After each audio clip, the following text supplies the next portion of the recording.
This is the Hot Zone. Engaging with the news in a whole new way, international war correspondent Chuck Holton brings insight into areas of crisis and lets you help those affected.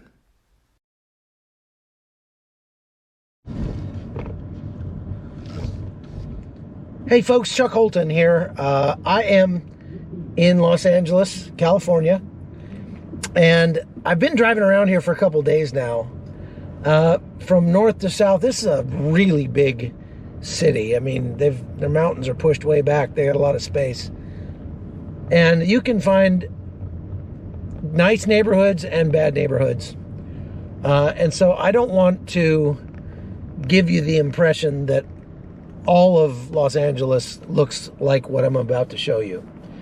But I'm driving around the area that is known as Skid Row. And, it's always been the bad part of town. That's why Skid Row is sort of a saying in the English language. I mean, it came from this area.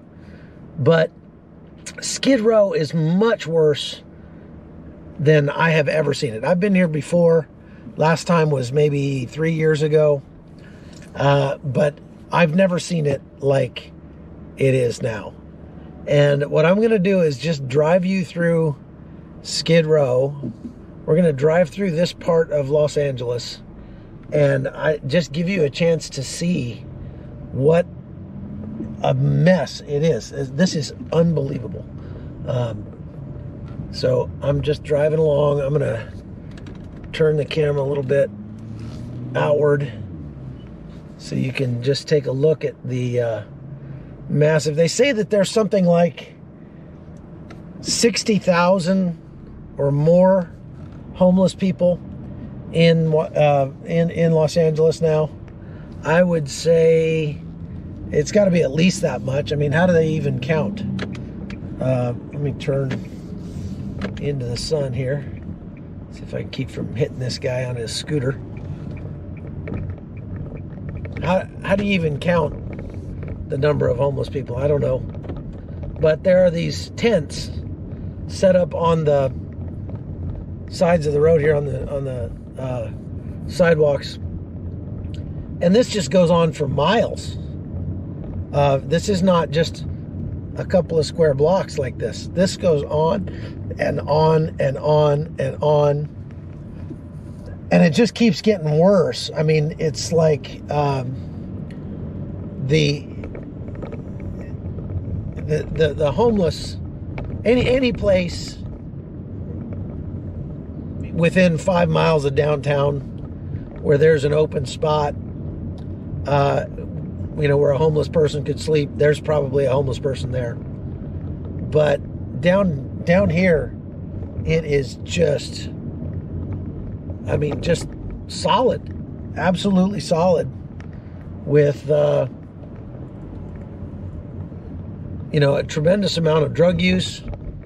You can tell there's, obviously, homelessness is in large part it's a function of the failure of the mental health system in the United States. It's a function of the failure of the drug war. This block down here is full of weed dispensaries. And I would say that this is probably the biggest reason why you have so many more homeless people here now than you did before, is because there are weed dispensaries everywhere. It's legal to smoke marijuana in public, and a lot of people are taking advantage of that right. That new ability that they don't have to hide it anymore. They just do it right out in the open. But look at this. I'm gonna see if I can keep from getting a rock thrown at my window or something down here. It's not a real safe place to be, as you can imagine.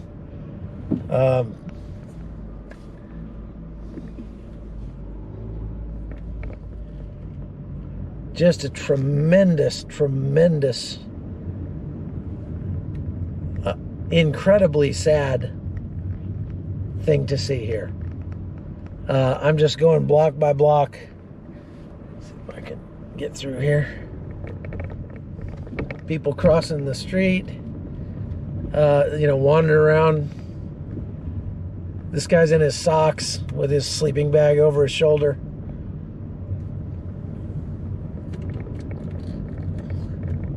And I'm kind of driving into the sun, so it's a little hard to see, but holy cow. It just goes on and on and on like this.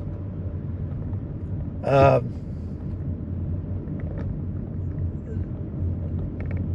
think about the fact that in Panama and many other countries that I've visited, you don't have a homelessness problem so much. Not like this. Not like this. Even in Raqqa, Syria, where I just left, a couple weeks ago, you didn't have this many homeless people. Raqqa was bombed to dust in the war. It was essentially just a completely crushed pile of rubble for quite some time. And they're still rebuilding that city even now. The war ended in 2017, so but even now they're still rebuilding Raqqa. And there are some street children. There are some people who live in the rubble, but not like this. These are this is a city of homeless.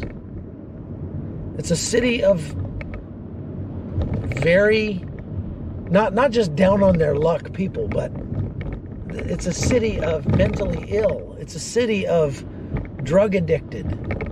It's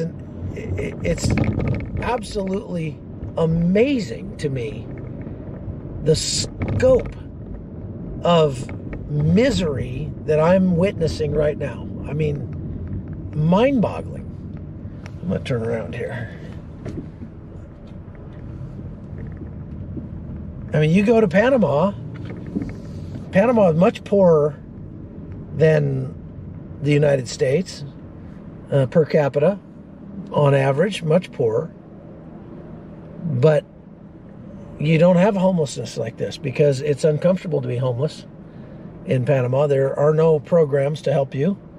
Marijuana will get you put in jail. So it's not legal. And people have close family ties, family relationships. If you've got a uncle or a cousin who's, mentally ill, then the family deals with that. And here, none of those things are true. Look here along this street as I drive down the street here. And not all of these people are homeless. Some people are standing there waiting for a bus in the middle of all this trash. I don't mean people trash, I mean trash. Actual refuse piled up on the side of the street. I don't know what day trash day is, but look, they're off to my left here. There are some porta potties, I guess in an attempt to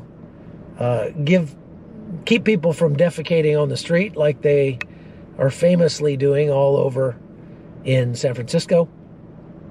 But the porta potties don't appear to be all that well used.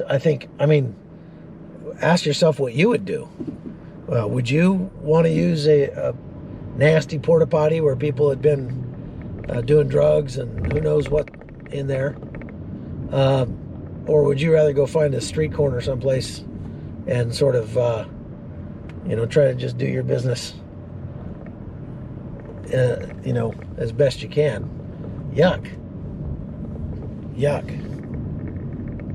So, who's to blame for this? Well, American culture is certainly dysfunctional has its own dysfunction. Every culture does. Do these people need more compassion? Yes. Do they need more justice? Yes. We're giving them neither justice nor compassion. And what we are giving them is license to engage in absolutely soul-sucking, life-destroying vice.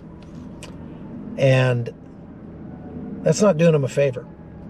Just like doesn't do your kid a favor if you just hand your 12-year-old a bottle of whiskey and say, "Have a good time, kid." You don't want to do that. Just like you would not encourage your children, if you love them, to do things that are...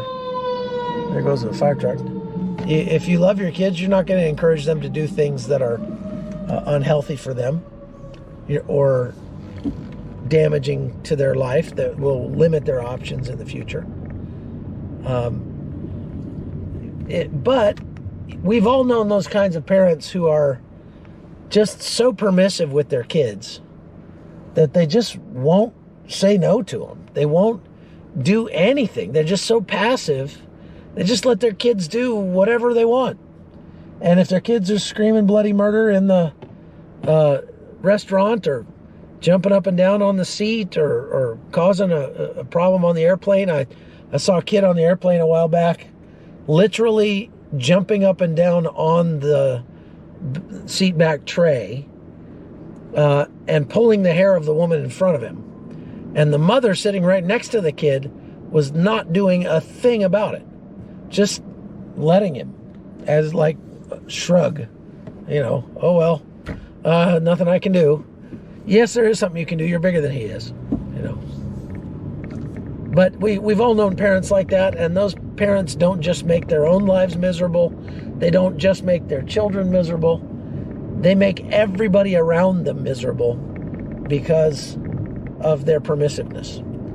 And that, I think, is the problem that we see in Los Angeles, California, is that it has become so permissive that it really facilitates bad choices that lead to life-destroying consequences for literally tens of thousands of people every year. That is a failure of leadership. It's a failure of the government. And it's a failure, ultimately, of the voter. Because if this is happening and we as voters continue to elect people who allow it to happen, then we bear the ultimate responsibility for it. The wealthy people here in Los Angeles, they don't see this because they're living up in Glendale, or they're living up in the nice parts of town. And I was up there yesterday. They are extremely insulated from anything unpleasant like what we're seeing here. But up there, parking your car costs about $25 for just a few hours. And buying a hamburger might be the same amount, might be $25. So what they're doing is they're just buying themselves out of paying attention to the misery that is rife in this city. There are plenty of people here in Los Angeles who can afford to do that. It's strange for me to just have come from Syria, from a month in Syria, and to be just shocked by the contrasts between Syria, a third world failed state, and Los Angeles, which I would say resembles in many ways a failed state with Maseratis and BMWs on one end of town and a massive sprawling homeless camp on the other end of town, neither of which is encouraging from the standpoint of it looks like this might get better at some point. When you have that kind of a divide, what it leads to is more anger, resentment, division, and violence eventually. And that's not a good thing. So that's all I got for today. Thanks for watching The Hot Zone. Hope you have a Merry Christmas. I'm not going to do any more Hot Zones until after the first of the year. I'll maybe put up a couple of short 1-2 minute things if depending on what I'm doing. But I want to wish all of you Merry Christmas.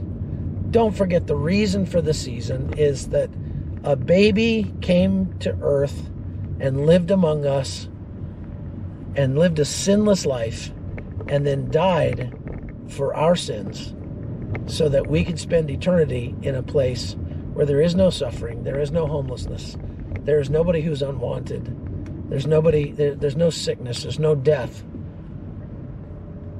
We should be very grateful for that and remember that. Christmas is not about all the commercialism. It's not even about just visiting with family, even though that's nice.